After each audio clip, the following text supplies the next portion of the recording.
प्रणाम सभी को। आइए हम लोग गुरु आवाहन कर लेते हैं। ओम भूर्भुवः स्वः तत्सवितुर्वरेण्यं भर्गो देवस्य धीमहि धियो यो नः प्रचोदयात्। ओम गुरुर्ब्रह्मा गुरुर्विष्णु गुरुरेव महेश्वरा गुरुरेव परब्रह्मा तस्मै श्री गुरुवे नमः। अखण्डमण्डलाकारं व्याप्तं चराचरं तत्पदं दर्शितं येन तस्मै श्री गुरुवे नमः। मातृवत्लाले त्रेचा पितृवत् मार्गदर्शिका नमोऽस्तु ते गुरुसत्तायै श्रद्धा प्रज्ञायुता चया। ओम श्री गुरुवे नमः। आवाहयामि स्थापयामि ध्यायामि ततो नमस्कारं करोमि। प्रणाम सभी को। आइए हम लोग पढ़ते हैं आगे। परिच्छेद 89 प्रवृत्ति या निवृत्ति अधर का कर्म। शाम हो गई है। दक्षिण वाले लंबे बरामदे में और पश्चिम के गोल बरामदे में बत्ती जला दी गई है। कुछ देर बाद चंद्रोदय हुआ। मंदिर का आंगन, बगीचे के रास्ते, गंगा तट, पंचवटी, पेड़ों का ऊपरी हिस्सा सब कुछ चांदनी में हंस रहे थे। श्री रामकृष्ण अपने आसन पर बैठे हुए भावावेश में माता का स्मरण कर रहे हैं। अधर आकर बैठे। कमरे में मास्टर और निरंजन भी हैं। श्री रामकृष्ण अधर के साथ बातचीत कर रहे हैं। ठाकुर कहते हैं, अजी तुम अब आए। कितना कीर्तन और नृत्य हो गया। श्यामदास का कीर्तन था, राम के उस्ताद का, परंतु मुझे बहुत अच्छा न लगा। उठने की इच्छा भी नहीं हुई। उस आदमी की बात फिर पीछे से मालूम हुई। गोपीदास के साथ वाले ने कहा, मेरे सिर पर जितने बाल हैं उतनी उसकी रखेलियां हैं। सभी हंसते हैं। क्या तुम्हारा काम हुआ? अदर डिप्टी है, 300 तनख्वाह पाते हैं। उन्होंने कलकत्ता म्यूनिसिपल म्यूनिसिपैलिटी के वाइस चेयरमैन के लिए अर्जी दी थी। वहाँ 1000 रुपये महीने की तनख्वाह है। इसके लिए अदर कलकत्ते के बहुत बड़े बड़े आदमियों से मिले थे। ठाकुर कहते हैं, मास्टर निरंजन से हाजरा ने कहा था अदर का काम हो गया, तुम जरा माँ से कहो। अदर ने भी कहा था। मैंने माँ से कहा था, माँ यह तुम्हारे यहाँ आया जाया करता है, अगर उसे जगह मिलनी हो तो दे दो। परंतु इसके साथ ही माँ से मैंने यह भी कहा था कि माँ, इसकी बुद्धि कितनी हीन है, ज्ञान और भक्ति की प्रार्थना न करके तुम्हारे पास यह सब चाहता है। अधर से क्यों नीच प्रकृति के आदमियों के यहाँ इतना चक्कर मारते फिरे। इतना देखा और समझा, सातों कांड रामायण पढ़कर सीता किसकी भार्या थी, इतना भी नहीं समझे। अधर, संसार में रहने पर इन सबके बिना किए काम भी नहीं चलता। आपने तो मना भी नहीं किया था। ठाकुर कहते हैं, निवृत्ति ही अच्छी है, प्रवृत्ति अच्छी नहीं। इस अवस्था के बाद मुझे तनख्वाह के बिल पर दस्तखत करने के लिए कहा था। मैंने कहा, यह मुझसे ना होगा, मैं तो कुछ चाहता नहीं। तुम्हारी इच्छा हो तो किसी दूसरे को दे दो। एकमात्र ईश्वर का दास हूँ, और किसका दास बनूं? मुझे खाने की देर होती थी, इसलिए मलिक ने भोजन पकाने के लिए एक ब्राह्मण नौकर रख दिया था। 1 महीने में 1 रुपया दिया था, तब मुझे लज्जा हुई, उसके बुलाने से ही दौड़ना पड़ता था। खुद जाऊं यह बात दूसरी है। सांसारिक जीवन व्यतीत करने में मनुष्य को न जाने कितने नीच आदमियों को खुश करना पड़ता है, और उसके अतिरिक्त और भी न जाने क्या क्या करना पड़ता है। ऊंची अवस्था प्राप्त होने के पश्चात तरह तरह के दृश्य मुझे दिख पड़ने लगे। तब माँ से कहा, माँ यहीं से मन को मोड़ दो, जिससे मुझे धनी लोगों की खुशामद न करनी पड़े। जिसका काम कर रहे हो उसी का करो। लोग 100-50 रुपए के लिए जी देते हैं, तुम तो 300 महीना पाते हो। उस देश में मैंने डिप्टी देखा था, ईश्वर घोषाल का। गो, सिर पर टोपी, गुस्सा नाक पर। मैंने लड़कपन में उसे देखा था। डिप्टी कुछ कम थोड़े ही होता है। जिसका काम करे उसी का करते रहो। एक ही आदमी की नौकरी से जी उठ जाता है, फिर 5 आदमियों की नौकरी। एक स्त्री किसी मुसलमान को देखकर मुग्ध हो गई थी। उनसे उसने उसे मिलने के लिए बुलाया। मुसलमान आदमी अच्छा था, प्रकृति का साधु था। उसने कहा, मैं पेशाब करूंगा, अपनी हड्डी ले आऊं? उस स्त्री ने कहा, हंडी तुम्हें यही मिल जाएगी, मैं दूंगी तुम्हें हंडी। उसने कहा ना, सो बात नहीं होगी। जिस हंडी के पास मैंने एक दफे शर्म खोई, इस्तेमाल तो मैं उसी का करूंगा। नई हंडी के पास दोबारा बेईमान ना हो सकूंगा। यह कहकर वह चला गया। औरत की भी अक्ल दुरुस्त हो गई। हंडी का मतलब वह समझ गई। पिता का वियोग हो जाने पर नरेन को बड़ी तकलीफ हो रही है। माता और भाइयों के भोजन व्यवस्था के लिए वे नौकरी की तलाश कर रहे हैं। विद्यासागर के बहु बाजार वाले स्कूल में कुछ दिनों तक उन्होंने प्रधान शिक्षक का काम किया था। अधर कहते हैं, अच्छा नरेन कोई काम करेगा या नहीं? ठाकुर कहते हैं, हाँ वह करेगा, माँ और भाई जो हैं। अधर कहते हैं, अच्छा, नरेन की जरूरत 50 रुपए से भी पूरी हो सकती है और 100 रुपए से भी उसका काम चल सकता है। अब अगर उसे 100 रुपए मिले तो वह काम करेगा या नहीं? ठाकुर कहते हैं, विषयी लोग धन का आदर करते हैं, वे सोचते हैं ऐसी चीज और दूसरी न होगी। शंभू ने कहा, यह सारी संपत्ति ईश्वर के श्री चरणों में सौंप जाऊं। मेरी बड़ी इच्छा है। वे विषय थोड़े ही चाहते हैं, वे तो ज्ञान, भक्ति, विवेक, वैराग्य यह सब चाहते हैं। जब श्री ठाकुर मंदिर से गहने चोरी चले गए, तब सेजो बाबू ने कहा, क्यों महाराज, तुम अपने गहने न बचा सके? हंसेश्वरी देवी को देखो, किस तरह अपने गहने बचा लिए थे। सेजो बाबू ने मेरे नाम एक तालुका लिख देने के लिए कहा था। मैंने काली मंदिर से उनकी बात सुनी। सेजो बाबू और हृदय एक साथ सलाह कर रहे थे। मैंने सेजो से बाबू से जाकर कहा, देखो, ऐसा विचार मत करो, इसमें मेरा बड़ा नुकसान है। अधर कहते हैं, जैसी बात आप कह रहे हैं, सृष्टि के आरंभ से अब तक ज्यादा से ज्यादा 7 ऐसे हुए होंगे। ठाकुर कहते, क्यों, त्यागी है कोई नहीं? ऐश्वर्य का त्याग करने से ही लोग उन्हें समझ पाते हैं। फिर ऐसे भी त्यागी पुरुष हैं जिन्हें लोग नहीं जानते। क्या उत्तर भारत में ऐसे पवित्र पुरुष नहीं है? अधर कहते हैं, कलकत्ते में एक को जानता हूँ, वे देवेंद्र ठाकुर हैं। ठाकुर कहते हैं, कहते क्या हो, उनसे जैसा भोग किया वैसा बहुत कम आदमियों को नसीब हुआ होगा। जब सेजू बाबू के साथ में उसके वहां गया, तब देखा छोटे छोटे उसके कितने ही लड़के थे। डॉक्टर आया हुआ था, नुस्खा लिख रहा था। इस जिसकी 8 लड़के और ऊपर से लड़कियां हैं। कोई ईश्वर की चिंता ना करे तो और कौन करेगा? इतने ऐश्वर्य का भोग करके भी अगर वह ईश्वर की चिंता ना करता तो लोग कितना धिक्कारते। निरंजन कहते हैं, द्वारकानाथ ठाकुर का सब कर्ज उन्होंने चुका दिया था। एक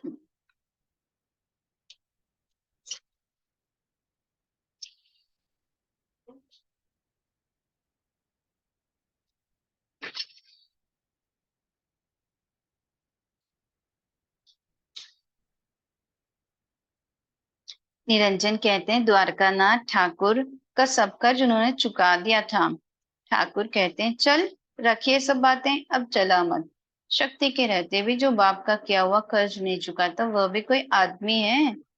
हाँ, बात यह है कि संसारी लोग बिल्कुल डूबे रहते हैं, उनकी तुलना में वो बहुत अच्छा था। उन्हें शिक्षा मिलेगी। यथार्थ त्यागी भक्त और संसारी भक्त में बड़ा अंतर है। यथार्थ सन्यासी, सच्चा त्यागी भक्त मधुमक्खी की तरह है। मधुमक्खी फूल को छोड़ और किसी चीज पर नहीं बैठती, मधु को छोड़ और किसी चीज का ग्रहण नहीं करती। संसारी भक्त दूसरी मक्खियों के समान होते हैं, जो बर्फियों पर भी बैठती है और सड़े घावों पर भी। अभी देखो तो वे ईश्वरी भावों में मग्न है, थोड़ी देर में देखो तो कामनी और कांचन को लेकर मतवाले हो जाते हैं। सच्चा त्यागी भक्त चातक के समान होता है। चातक स्वाति नक्षत्र के जल को छोड़ और पानी नहीं पीता। 7 समुद्र और 13 नदियां भले ही भरी रहें, वह दूसरा पानी हरगिज नहीं पी सकता। सच्चा भक्त कामनी और कांचन को छू भी नहीं सकता, पास भी नहीं रह सकता, क्योंकि कहीं आसक्ति ना आ जाए। चैतन्य देव, श्री रामकृष्ण और लोक मान्यता। अधर चैतन्य ने भी भोग किया था। ठाकुर चौंक कर, क्या भोग किया था? अधर, उतने बड़े पंडित थे, कितना मान था। ठाकुर, दूसरों की दृष्टि में वह मान था, उनकी दृष्टि में कुछ भी नहीं था। मुझे तुम जैसा दिप्टी माने अथवा वह छोटा निरंजन, मेरे लिए दोनों एक है। सच कहता है, एक धनी आदमी मेरे वश में रहे, ऐसा भाव मेरे मन में नहीं पैदा होता। मनोमोहन ने कहा है, सुरेंद्र कहता था, राखाल इनके ठाकुर के मतलब पास रहता है, इसका दावा हो सकता है। मैंने कहा, कौन है रे सुरेंद्र, जिसकी दरी और तकिया यहाँ है और जो 10 रुपए महीना देता है? उसकी इतनी हिम्मत कि वह ऐसी बात कहे? अधर कहते हैं, क्या 10 रुपए प्रति महीना देते हैं? ठाकुर कहते हैं, 10 रुपए में 2 महीने का खर्च चलता है। कुछ भक्त यहाँ रहते हैं, वह भक्तों की सेवा के लिए खर्च देता है। ये उसी के लिए पुण्य है। इसमें मेरा क्या है? मैं राखाल और नरेन आदि को प्यार करता हूँ, तो क्या किसी अपने लाभ के लिए? मास्टर कहते हैं, यह प्यार माँ के प्यार की तरह है। ठाकुर कहते हैं, माँ फिर भी इस आशा से बहुत कुछ करती है कि नौकरी करके खिलाएगा। मैं जो इन्हें प्यार करता हूँ, इसका कारण यह है कि मैं इन्हें साक्षात नारायण देखता हूँ। ये बात की बात नहीं है। अधर से सुनो, दिया जलाने पर कीड़ों की कमी नहीं रहती। उन्हें पा लेने पर फिर वे सब बंदोबस्त कर देते हैं। कोई कमी नहीं रह जाती। वे जब हृदय में आ जाते हैं, तब सेवा करने वाले बहुत इकट्ठे हो जाते हैं।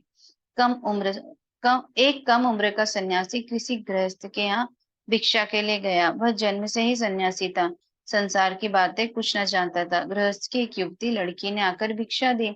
सन्यासी ने कहा, माँ, इसकी छाती पर कितने बड़े बड़े फोड़े हुए हैं।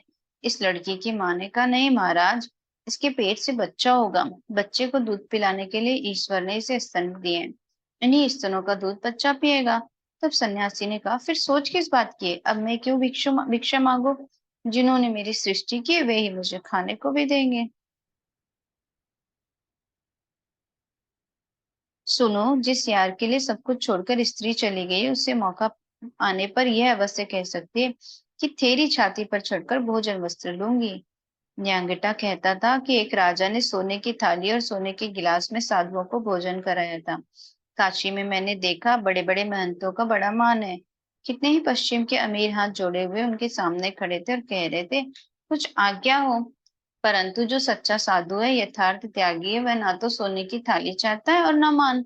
परंतु यह भी है कि ईश्वर उनके लिए किसी बात की कमी नहीं रखते।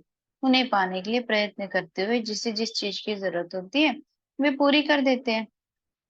आप हाकिम हैं, क्या कहूँ? जो कुछ अच्छा समझो वही करो, मैं तो मूर्ख हूँ। अधर हंसते हुए भक्तों से, क्या ये मेरी परीक्षा ले रहे हैं? ठाकुर हंसते हुए, निवृत्ति ही अच्छी है, देखो ना, मैंने दस्तखत नहीं किए। ईश्वरी वस्तु और स्वभाव वस्तु। हाजरा भक्तों के साथ जमीन पर आकर बैठे। हाजरा कभी कभी सोहम सोहम किया करते हैं। वे लाटू आदि भक्तों से कहते हैं, उनकी पूजा करके क्या होता है? उन्हीं की वस्तु उन्हें दी जाती है। एक दिन उन्होंने नरेन से भी यही बात कही थी। ठाकुर हाजरा से कह रहे हैं, लाटू से मैंने कहा था, कौन किसकी भक्ति करता है? हाजरा कहते हैं, भक्त आप ही अपने को पुकारता है। ठाकुर कहते हैं, तो बड़ी ऊंची बात है। महाराज बलि से वृंदावली ने कहा था, तुम ब्राह्मण्य देव को क्यों क्या धन दोगे? तुम जो कुछ कहते हो उसी के लिए साधन भजन तथा उनके नाम और गुणों का कीर्तन है। अपने भीतर अगर दर्शन हो जाए, तब तो सब हो जाए, हो गया। उसके देखने के लिए ही साधना की जाती है और उसी साधना के लिए शरीर है। जब तक सोने की मूर्ति नहीं ढल जाती, तब तक मिट्टी के सांचे की जरूरत रहती है। सोने की मूर्ति के बन जाने पर मिट्टी का सांचा फेंक दिया जाता है। ईश्वर के दर्शन हो जाने पर शरीर का त्याग किया जा सकता है। वे केवल अंतर में ही नहीं है, बाहर भी है। काली मंदिर में माँ ने मुझे दिखाया, सब कुछ चिन्मय है। माँ स्वयं सब कुछ बनी है। प्रतिमा, मैं, पूजा की चीजें, पत्थर, सब चिन्मय है। इसका साक्षात्कार करने के लिए ही साधन भजन, नाम गुण कीर्तन आदि सब है। इसके लिए ही उनकी भक्ति करना है। वे लोग लाटू आदि सभी साधारण भावों को लेकर है। अभी इतनी ऊंची अवस्था नहीं हुई। वे लोग भक्ति लेकर है, और उनसे सोहम आदि बातें मत कहना। अधर और निरंजन जलपान करने के लिए बरामदे में गए। मास्टर ठाकुर के पास बैठे हुए हैं। अधर हंसते हुए, हम लोगों की इतनी बातें हो गई, ये मास्टर तो कुछ भी ना बोले। ठाकुर कहते हैं, केशव के दल का एक लड़का यह 4 परीक्षाएं पास कर चुका है। सबको मेरे साथ तर्क करते हुए देखकर बस मुस्कुराता था और कहता था, इनसे भी तर्क? मैंने केशव सिंह के यहाँ एक बार और उसे देखा था, परंतु तब उसका वह चेहरा न रह गया था। विष्णु मंदिर के पुजारी राम चक्रवर्ती श्री रामकृष्ण के कमरे में आए। श्री रामकृष्ण कह रहे हैं, देखो राम, तुमने क्या दयाल से मिश्री की बात कही है? नहीं नहीं, इसके कहने की जरूरत नहीं है, बड़ी बड़ी बातें हो गई हैं। रात में ठाकुर काली के प्रसाद की 2-1 पूड़ियां तथा सूजी की खीर खाते हैं। श्री रामकृष्ण जमीन पर आसन पर प्रसाद पाने के लिए बैठे। पासी मास्टर बैठे हुए हैं। लाटू भी कमरे में है। भक्तगण संदेश तथा कुछ मिठाइयां ले गए थे। एक संदेश लेते ही ठाकुर ने कहा, यह किसका संदेश है? इतना कहकर खीर वाले कटोरे से निकालकर उन्होंने ये नीचे डाल दिया। मास्टर और लाटू से ये सब मैं जानता हूँ। आनंद चटर्जी का लड़का ले आया है जो घोषपाड़ा वाली औरत के पास जाता है। लाटू ने एक दूसरी बर्फी देने के लिए पूछा। ठाकुर कहने लगे, किशोरी लाया है। लाटू कहते, क्या इसे दूं? ठाकुर हंसते हुए, हाँ। मास्टर अंग्रेजी पढ़े हुए हैं। ठाकुर उनसे कहने लगे, सब लोगों की चीजें नहीं खा सकता, क्या यह सब तुम मानते हो? मास्टर कहते हैं, देखता हूँ, सब धीरे धीरे मानना पड़ेगा। ठाकुर कहते हैं, हाँ। श्री रामकृष्ण पश्चिम वाले गोल बरामदे में हाथ धोने के लिए गए। मास्टर हाथ पर पानी छोड़ रहे हैं।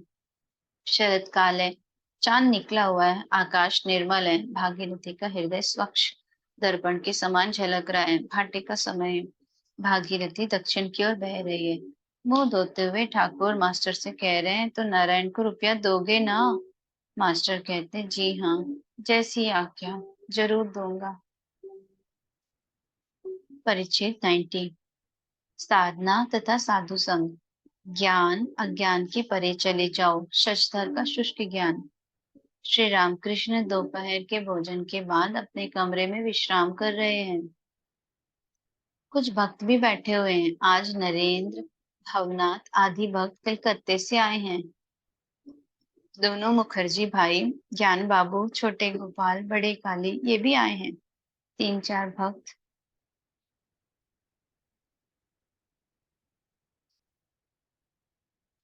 तीन चार भक्त कोत्रगढ़ से आए हुए हैं।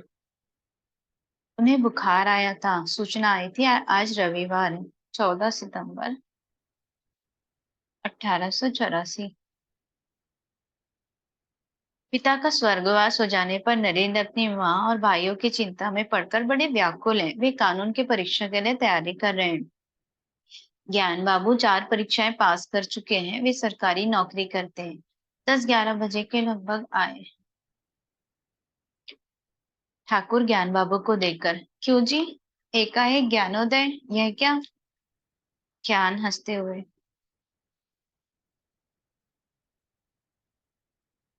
जी बड़े भाग्य से ज्ञानोदय हुआ है। ठाकुर हंसते हुए, तुम ज्ञानी होकर भी अज्ञानी क्यों हो? हाँ, मैं समझा, जहाँ ज्ञान है वहीं अज्ञान है। वशिष्ठ देव इतने ज्ञानी थे, परंतु लड़कों के शोक से वे भी रोए थे। अतः तुम ज्ञान और अज्ञान के पार हो जाओ। पैरों में अज्ञान का कांटा लग गया है, उसे निकालने के लिए ज्ञान रूपी कांटे की जरूरत है। निकल जाने पर दोनों कांटे फेंक देना चाहिए। ज्ञान कहता है, यह संसार धोखे की टट्टी है, और जो ज्ञान और अज्ञान के पार चले गए हैं, वे कहते हैं यह आनंद की कुटिया है। वह देखता है ईश्वरीय जीव जगत और चौबीसों तत्व हुए हैं। उन्हें पा लेने पर फिर संसार में रहा जा सकता है। तब आदमी निर्लिप्त हो सकता है। उस देश में बड़े की औरतों को मैंने देखा है, ठेंगी में चूड़ा कूटती है, एक हाथ से धान चलाती है, दूसरे से बच्चे को दूध पिलाती है, साथ ही खरीदारों से बातचीत भी करती है। कहती हैं, तुम्हारे ऊपर 2 आने उधार है, दे जान दे जाना। परंतु उनका 12 आना मन हाथ पर रहता है कि कहीं ढेंगी गिर जाए। 12 आना मन ईश्वर पर रखकर 4 आने से काम करना चाहिए। श्री रामकृष्ण शशधर पंडित की बात भक्तों से कह रहे हैं। देखा, एक रूखा आदमी है, केवल सूखा ज्ञान और विचार लेकर है। जो नित्य में पहुंचकर लीला लेकर रहता है, उसका ज्ञान पक्का है, उसकी भक्ति भी पक्की है। नारद आदि ने ब्रह्म ज्ञान के पश्चात भक्ति ली थी, उसी का नाम विज्ञान है।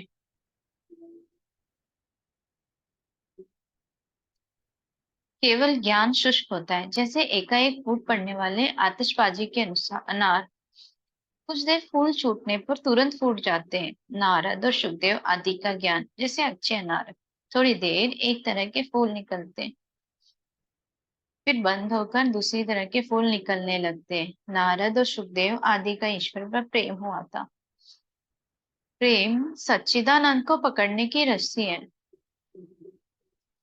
दोपहर के भोजन के बाद श्री रामकृष्ण जरा विश्राम कर रहे हैं। बकुल के पेड़ के नीचे बैठने की जो जगह है, वहां 2-4 भक्त बैठे हुए गप्पे लड़ा रहे हैं। भवनाथ दोनों मुखर्जी भाई, मास्टर, छोटे गोपाल, हाजरा आदि श्री रामकृष्ण झाऊ तल्ले की ओर जा रहे हैं। वहां जाकर जरा बैठे। मुखर्जी हाजरा से, आपने इनके पास से बहुत कुछ सीखा है। ठाकुर हंसते हुए, नहीं, बचपन से ही इनकी अवस्था है। सभी हंसने लगते। ठाकुर झाऊतल्ले से लौट रहे हैं। भक्तों ने देखा भावावेश में हैं, पागल की तरह चल रहे हैं। जब कमरे में आए तब प्रकृतिस्थ हो गए। गुरु वाक्य पर विश्वास, शास्त्रों की धारणा कब होती है? ठाकुर के कमरे में बहुत से भक्तों का समागम हुआ है। कोत्रगर के भक्तों में सब एक साधक कभी पहले पहल आए हैं, उम्र 50 के ऊपर होगी। देखने से मालूम होता है कि भीतर पांडित्य का पूरा अभिमान है। बातचीत करते हुए वे कह रहे हैं, समुद्र मंथन के पहले क्या चंद्र न था? परंतु इसकी मीमांसा कौन करे? मास्टर कह हंसते हुए, देवी के एक गाने में जब ब्रह्मांड ही न था तब मुंडमाला तुझे कहाँ मिली होगी? साधक विरक्ति से, वह दूसरी बात है। कमरे में खड़े होकर श्री रामकृष्ण ने एकाएक कहा, वह आया था नारायण। नरेन बरामदे में हाजरा आदि से बातें कर रहे। उनकी चर्चा का शब्द श्री रामकृष्ण के कमरे में सुन पड़ रहा है।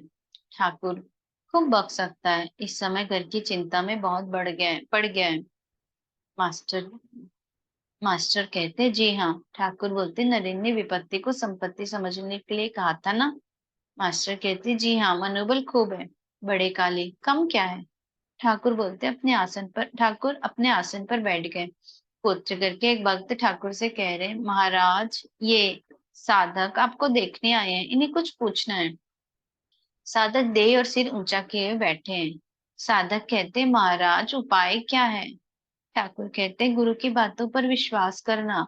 उनके आदेश अनुसार चलने पर ईश्वर के दर्शन हो सकते हैं। जैसे डोर अगर ठिकाने से लगी हुई हो तो उसे पकड़कर चलने से पते पर पहुंचा जा सकता है। साधक क्या उनके दर्शन होते हैं?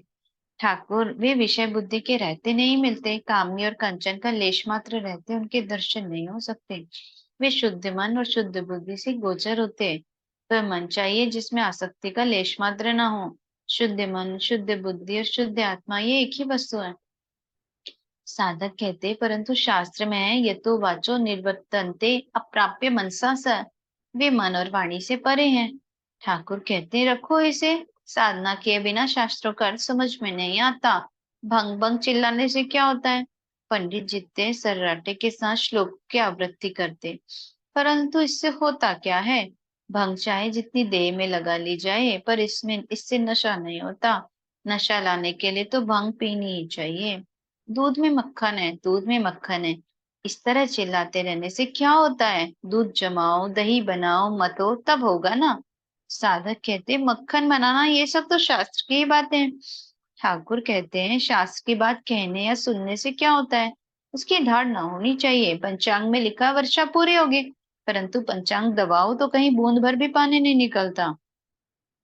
साधक कहते, मक्खन निकालना बतलाते, आपने निकाला है मक्खन? ठाकुर कहते, मैंने क्या किया और क्या नहीं किया ये बात रहने दो। और ये बातें समझाना बहुत मुश्किल है। अगर कोई पूछे कि घी का स्वाद कैसा है, तो कहना पड़ता है जैसा है वैसा ही है। यह सब समझाना हो तो साधुओं का संग करना चाहिए। कौन सी नाड़ी कफ की है, कौन सी पित्त की है और कौन वायु की, इसके जानने की अगर जरूरत हो तो सदा वैद्य के साथ रहना चाहिए। साधक कहते हैं, दूसरे के साथ रहने में कोई कोई आपत्ति करते हैं। ठाकुर कहते हैं, वह ज्ञान के बाद, ईश्वर प्राप्ति के बाद की अवस्था है। पहले तो सत्संग चाहिए ही ना। साधक चुप है। साधक कहते हैं, कुछ देर बाद झुंझलाकर, आपने उन्हें जाना? कहिए, प्रत्यक्ष रूप से हो या अनुभव से। इच्छा हो और पाप कह सके तो कहिए, नहीं तो ना सही। ठाकुर मुस्कुराते हुए, क्या कहूँ? आभास मात्र कहा जा सकता है। साधक, वही चाहिए, कहिए। नरेन गाएंगे। नरेन कहते हैं, पखावज अभी तक नहीं लाया गया। छोटे गोपाल कहते हैं, महिमा चरण बाबू के पास है। ठाकुर कहते, नहीं, उसकी चीज ले आने की कोई जरूरत नहीं है। पोत्रगत के एक भक्त कलाकारों के ढंग के गाने गा रहे हैं। गाना हो रहा है और श्री रामकृष्ण एक एक बार साधक की अवस्था देख रहे हैं। गवैया नरेन के साथ गाने और बजाने के विषय पर घोर तर्क कर रहे हैं। साधक गवैये से कह रहे हैं, तुम भी तो यार कम नहीं हो इन सब वाद विवादों से गरज। इन विवाद में एक और महाशय बोल रहे थे। श्री रामकृष्ण ने साधक से कहा, आपने इन्हें कुछ ना कहा? श्री रामकृष्ण कोत्र करके भक्तों से कह रहे हैं, देखता हूँ आप लोगों के साथ भी इनकी नहीं बनती। फिर नरेंद्र गा रहे हैं। गाना सुनते समय साधक ध्यानमग्न हो गए। श्री रामकृष्ण की तख्त के उत्तर की ओर मुंह किए बैठे हैं। दिन के 3 या 4 बजे का समय होगा। पश्चिम की ओर से धूप आकर उन पर पड़ रही है। श्री रामकृष्ण ने फौरन एक छाता लेकर अपने पश्चिम ओर रखा, जिससे धूप न लगे। नरेन गा रहे हैं, इस मलिन और पंकिल मन को लेकर तुम्हें कैसे पुकारो? क्या जलती हुई आग में कभी तृण बैठने का भी साहस कर सकता है? तुम पुण्य के आधार पर हो, जलती हुई आग के समान हो। मैं तृण जैसे पापी तुम्हारी पूजा कैसे करूं? परंतु सुना है तुम्हारे नाम के गुणों से महापापियों का भी परित्राण हो जाता है। पर तुम्हारे पवित्र नाम का उच्चारण करते हुए मेरा हृदय न जाने क्यों कांप रहा है। मेरा अभ्यास पाप की सेवा में बढ़ गया है। जीवन वृथा ही चला जाता है। मैं पवित्र मार्ग का आश्रय किस तरह लूंगा? यदि इस पातकी और नराधम को तुम अपने दयालु नाम के गुण से तारो, तो तार दो। कहो, मेरे केशों को पकड़कर कब अपने चरणों में आश्रय दोगे? कहो, मेरे केशों को पकड़कर कब अपने चरणों में आश्रय दोगे? नरेंद्र आदि को शिक्षा वेद वेदांत में केवल आभास है। नरेन गा रहे हैं, हे दिनों के शरण, तुम्हारा नाम बड़ा ही मधुर है।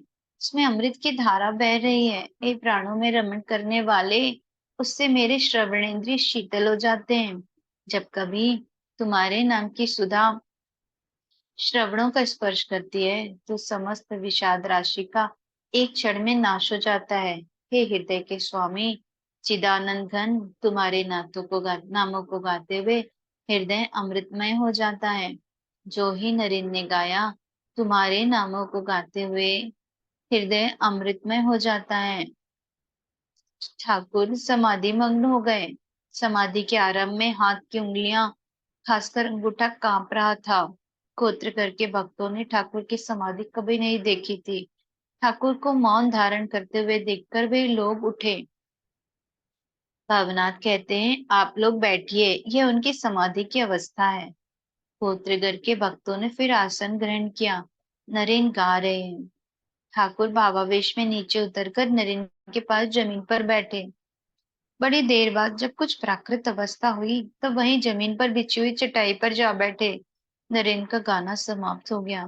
तानपुरा यथास्थान रख दिया गया। ठाकुर को भाव का आवेश अब भी है।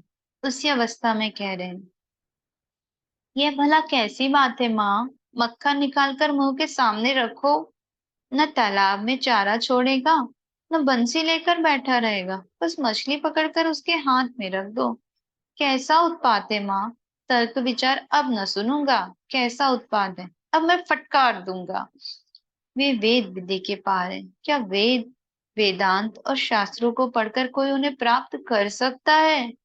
नरेन से कहते, समझा, वेदों में आभास मात्र है। नरेन ने फिर स्वयं तानपुरा ले आने के लिए कहा। ठाकुर कह रहे हैं, मैं गाऊंगा। अब भी भावावेश है। ठाकुर गा रहे हैं। उन्होंने कई गाने गाए। फिर वे गीत के एक चरण की आवृत्ति करते हुए कह रहे हैं, माँ मुझे पागल कर दे, उन्हें ज्ञान और विचार द्वारा या शास्त्रों का पाठ करके कोई नहीं प्राप्त कर सकता। वे विनय पूर्वक गाने लगे। गाने वाले से कह रहे हैं, भाई आनंदमयी का एक गाना गाइए। गवैये कहते, महाराज क्षमा कीजिए। ठाकुर गवैये को हाथ जोड़कर प्रणाम करते हुए कह रहे हैं, नहीं भाई, इसके लिए आग्रह कर सकता हूँ। इतना कहकर गोविंद अधिकारी की यात्रा के दल में गाई जाने वाली वृंदा की उक्ति को गाते हुए कह रहे हैं, राधिका, राधिका अगर कृष्ण को कुछ कहना चाहे तो कह सकती है, क्योंकि कृष्ण के लिए तमाम रात जगकर उन्होंने भोर कर दिया। बाबू, तुम ब्रह्ममयी के पुत्र हो, वे घट घट में हैं। तुम पर मेरा जोर अवश्य है। किसान ने अपने गुरु से कहा था, तुम्हें ठोक कर मंत्र लूंगा। गवाइए हंसते हुए, जूतियों से ठोक कर? ठाकुर कहते, गुरु के देश में प्रणाम करके हंसते हुए, नहीं, इतनी दूर नहीं बढ़ सकता हूँ। फिर भावावेश में कह रहे हैं, प्रवर्तक साधक सिद्ध और सिद्धों के सिद्ध हैं। क्या तुम सिद्ध हो या सिद्ध के सिद्ध? अच्छा गाओ। गवैया आलाप करके गाने लगे। ठाकुर आलाप सुनकर, भाई इससे भी आनंद होता है। गाना समाप्त हो गया। गोत्र घर के भक्त ठाकुर को प्रणाम करके विदा हो गए। साधक हाथ जोड़कर प्रणाम करते हुए कह रहे हैं, गुसाई जी तो मैं अब चलता हूँ। ठाकुर अब भी भावावेश में है। माता के साथ बातचीत कर रहे हैं। माँ, मैं या तुम, क्या मैं करता हूँ? नहीं नहीं, तुम करती हो। अब तक तुमने विचार सुना या मैंने? ना, मैंने नहीं सुना, तुम्ही ने सुना है। ठाकुर की प्राकृत अवस्था हो रही है। अब वे नरेन, भवनाथ मुखर्जी आदि भक्तों से बातचीत कर रहे हैं। साधक की बात उठाते हुए भवनाथ ने पूछा, कैसा आदमी है? ठाकुर कहते हैं, तमोगुणी भक्त है। भवनाथ कहते, खूब श्लोक कह सकता है। ठाकुर कहते, मैंने एक आदमी से कहा था, वह रजोगुणी साधु है, उसे क्यों सीधा सीधा देते हो? एक दूसरे साधु ने मुझे शिक्षा दी, उसने कहा, ऐसी बात मत कहो। साधु तीन तरह के होते हैं, सतोगुणी, रजोगुणी और तमोगुणी। उस दिन से मैं सब तरह के साधुओं को मानता हूँ। नरेन कहते हैं हंसते हुए, क्या उसी तरह जैसे हाथी नारायण है, सभी नारायण है? ठाकुर हंसते हुए, विद्या और अविद्या के रूपों से वे ही लीला कर रहे हैं। मैं दोनों को प्रणाम करता हूँ। चंडी में है वही लक्ष्मी है, और अभागे के यहाँ की धूल भी वही है, भवनाथ आदि से। ये क्या विष्णु पुराण में है? भावनाथ हंसते हुए, जी मुझे तो नहीं मालूम। गोत्रगर के भक्त आपकी समाधि अवस्था देखकर उठे चले जा रहे हैं। ठाकुर कहते हैं, कोई फिर कह रहा था कि तुम लोग बैठो। भवनाथ हंसते हुए, वह मैं हूँ। ठाकुर हंस बोलते हैं, तुम जैसे लोगों को यहाँ लाते हो वैसे ही भगा भी देते हो। गवैये के साथ नरेन का वाद विवाद हुआ था, उसी की बात चल रही है। मुखर्जी कहते हैं, नरेन ने भी मोर्चा नहीं छोड़ा। ठाकुर बोलते हैं, हाँ, ऐसी दृढ़ता तो चाहिए ही। इसे सत्व का तम कहते हैं। लोग जो कुछ कहेंगे, क्या उसी पर विश्वास करना होगा? वैश्या से क्या यह कहा जाएगा कि तुम्हें जो रुचि वही करो? तो वैश्या की बात भी माननी होगी। मान करने पर एक सखी ने कहा था, राधिका को अहंकार हुआ है। वृंदे ने कहा, यह अहम किसका है? यह उन्हीं का अहंकार है। कृष्ण के ही गर्व से वे गर्व करती हैं। अब हरिनाम के महत्व की बात हो रही है। भवनाथ कहते हैं, नाम करने पर मेरी देह हल्की पड़ जाती है। ठाकुर कहते हैं, वे पाप का हरण करते हैं, इसलिए उन्हें हरि कहते हैं। वे त्रिताप के हरण करने वाले। और चैतन्य देव ने इस नाम का प्रचार किया था। अतएव अच्छा है। देखो, चैतन्य देव कितने बड़े पंडित थे और वे अवतार थे। उन्होंने इस नाम का प्रचार किया था, अतएव यह बहुत ही अच्छा है। कुछ किसान एक न्योते में गए थे। भोजन करते समय उनसे पूछा गया, तुम लोग आमड़े की खटाई खाओगे? उन्होंने कहा, बाबू ने अगर उसे खाया हो तो हमें भी देना। मतलब यह है कि उन्होंने खाया होगा तो वह चीज अच्छी ही होगी। सभी हंसने लगते हैं। ठाकुर की शिवनाथ शास्त्री से मिलने की इच्छा हुई है। वे मुखर्जियों से कह रहे हैं, एक बार शिवनाथ शास्त्री को देखने के लिए जाऊंगा। तुम्हारी गाड़ी से जाऊंगा तो किराया ना पड़ेगा। मुखर्जी कहते, जो आज्ञा। एक दिन भेज दी जाएगी। ठाकुर भक्तों से, अच्छा, क्या वह हम लोगों को पसंद करेगा? वे लोग साकारवादियों की कितनी निंदा करते हैं। 2 मिनट। श्रीयुत महेंद्र मुखर्जी तीर्थ यात्रा करने वाले हैं। श्री रामकृष्ण कह रहे हैं, ये कैसी बात? प्रेम के अंकुर के उगते ही जा रहे हो। अंकुर होगा, फिर पेड़ पड़ेगा, पेड़ होगा, तब फल होंगे। तुम्हारे साथ अच्छी बातें हो रही थी। महेंद्र कहते हैं, जी जरा इच्छा हुई है, घूम लूं, फिर जल्दी आ जाऊंगा। प्रणाम सभी को। यही तक पढ़ते। शांतिवान। ओम असतो मा सद्गमय तमसो मा ज्योतिर्गमय मृत्युर्मा अमृतं गमय। ओम शांति शांति शांति। सर्वारिष्ट शांतिर्भवतु। प्रणाम।